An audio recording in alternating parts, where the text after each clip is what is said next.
Right, I'm just trying to find out when this first came out.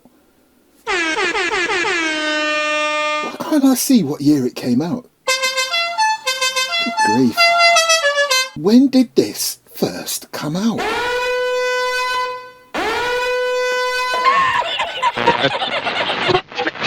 This is another Airsoft Mike production. This weapon is called a P90. It carries a 50-round top-loading magazine of Teflon-coated ordnance with a cyclical rate of fire of 900 rounds per minute. Who here can handle a staff weapon?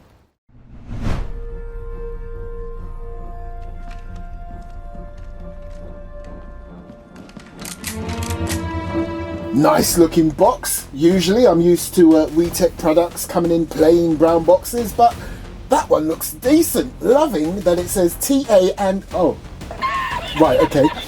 Yeah, it says TA Tactical Arms, and this is the black one.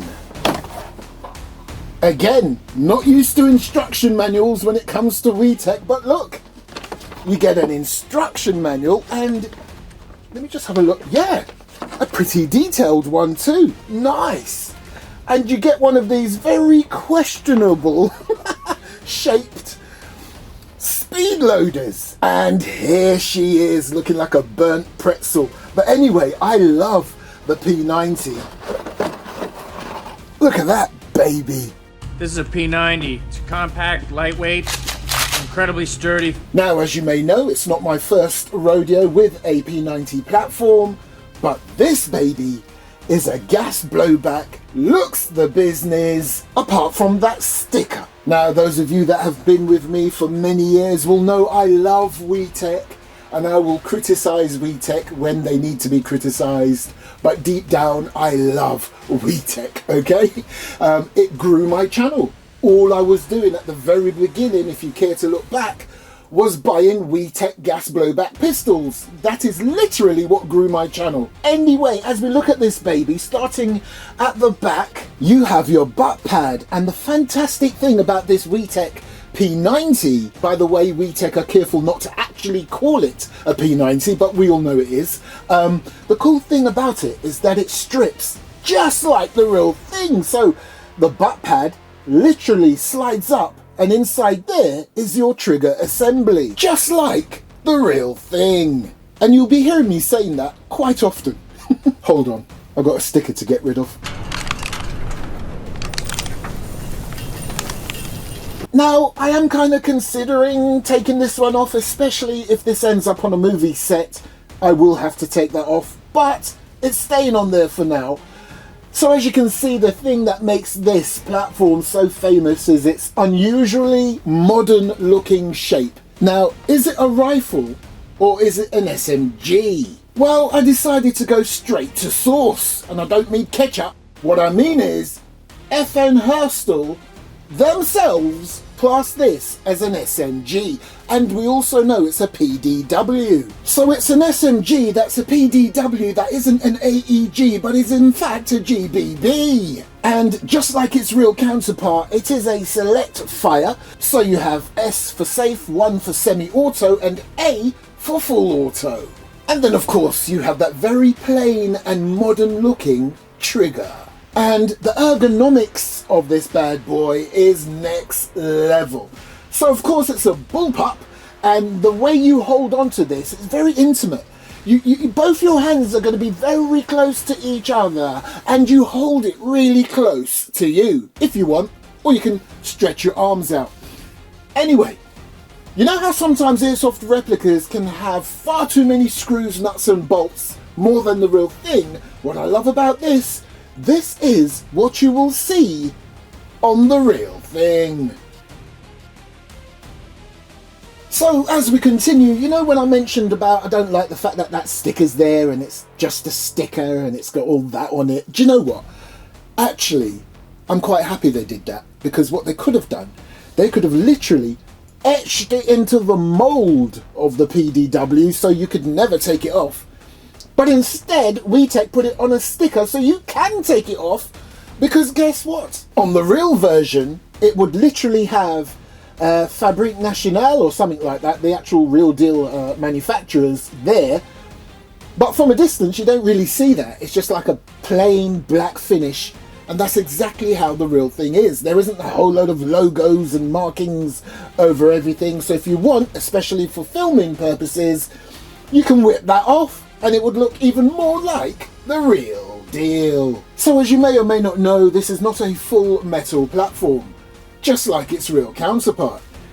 This particular Airsoft model is a reinforced fibre polymer build with certain parts being metal, such as your rail, your side rail, your charging handle shuttle or carrier, but not the handle itself, and of course your muzzle device.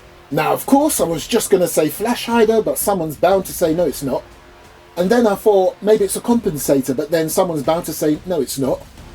And then I was going to say, so I just said muzzle device and be done with it. Please get in the comment section and educate your boy. Oh, and by the way, in the WeTech instruction manual, it's called a flash hider. And then you've got your top rail, so of course you can put whatever sight you want on there, but it will look pretty high. But the good thing about this particular rail, it does have its own built-in front and rear sight. Nice. Is that too much? Or a cheeky little SRS? Or maybe something a little less in your face? Actually, to be fair, I'm not going to use any of them, especially when it comes to the accuracy test. So as you can see, you can also use your side rails for any other accessory, like a light or laser. But now let's get to something that I think is really interesting and unique about the P90, and that's the magazine system. Oh, and by the way, fully ambidextrous. Here you have your mag release. Nice. It even almost looks like the real thing, and you can see where the gas comes from. And at the other end of the mag, that's where you fill it up with green gas. And if I can just show you where the magazine connects to on the P90, right there is your hop-up adjustment, right there is where it takes in the gas, and right there is where the magazine pushes down to make connection and allow your P90 to fire. And just like its real counterpart, that's where you can start your takedown. It's just like its real steel counterpart. Now if I wanted to further take this down, I could. Again, I've not used a single tool so far. By the way, to note, that's all metal.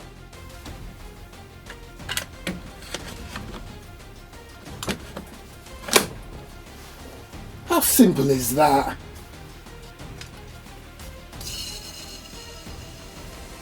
One thing to note about this platform, even though the gas is housed inside the magazine, in there is a little reservoir that allegedly will still house a bit of gas that came from the magazine. So even when the magazine isn't on, and if you press this down, it will still fire. Allegedly. We'll have a look in a moment. Now it's a 50 round mag.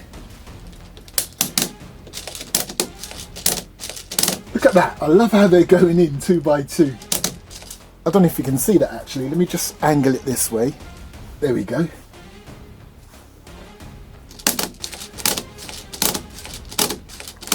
We are ready to rock! Airsoft Mike! Let the pellets fly! Airsoft Mike! First, let me get it on safe. Right, so, gonna take it off safe, and we're gonna check if it works. So, charging handle, here goes! Single shot. Oh, that feels good. It's got a nice little kick to it.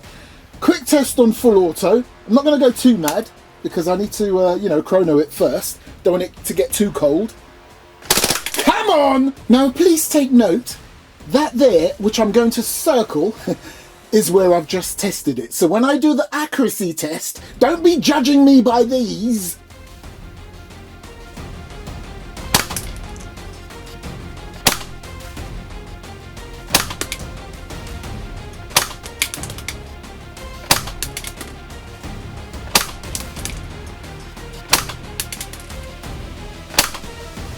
Man, this thing has a satisfying kick. Very crisp too. I love it. However, a little too hot for gameplay, specifically in the UK. I don't know about other countries. By the way, I do have my eye protection on. Let's see what it says, full auto. Woo! Actually, hold up a second. Hey! You! In the skirt! Get that target swinging a little! So despite the little sun that is shining through the window, it is flipping cold out there. And nice warm and snug in here, which is another reason again why this was shooting a little hot. Right! Accuracy test. And I'm just gonna use the built-in sights on the rail. Alright, step away. When ready, Major.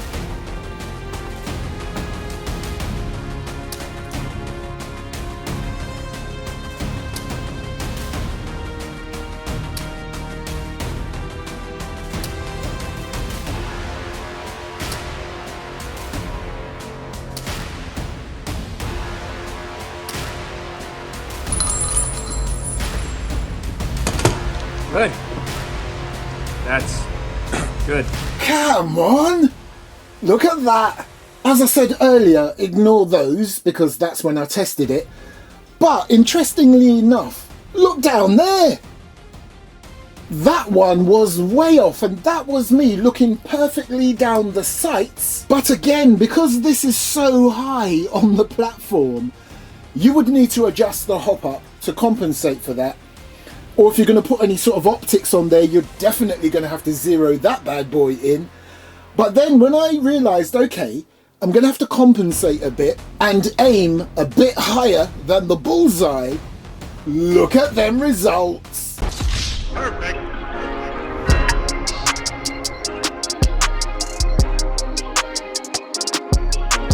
Perfect. Now the cool thing about this platform is that the magazine also has a dry firing mode. I'll show you the switch in a moment, but that is very handy for someone like me, and I think you should all know by now why that is, especially if you watched my previous video. By the way, I'd love to know in the comments section, do any of you run a P90 and an FN57? Because, as I mentioned before, in the real world, they are pretty much partner in arms. Excuse the pun, but anyway, and they take the same rounds, just like the Airsoft version. Ha! Never thought of that, but anyway, in the real world, that's why the magazine is so fat on an FN57. I still think it's one of the coolest mags on a sidearm I have seen ever. Anyway, yeah, same rounds. Nice. And by the way, the FN57, if only that 5 was a 6. 6, 7. Now, let's test that theory about if there's any gas left in a reservoir inside the actual unit itself. So, make sure it's on safe. We're going to take the mag off. Take it off safe, press that down again, but that is pretty much empty now, which tells me you're gonna be able to fire a solid 50 rounds from a full mag of gas, and maybe half a mag more, maybe even more than that if you just do semi-auto. Now remember I told you it's got a dry firing feature? Well, that switch is just there. So let's quickly test that feature. Right, to dry fire mode, this switch right here needs to be pushed in, but hold that down first before you do it, and then it will be in dry firing mode. Excuse my hands, probably gonna block so you can't see, but I just want to show you there the difference. Nice, let's go full auto. Yeah, baby! And to get it back to normal so that that pops back up again, you just pull that switch. Wait for it. Back. Nice. And I'm loving the markings on the mag, and that relates to the real world rounds, which is why this bad boy could never have the number 5 replaced by the number 6, because it's an FN 57.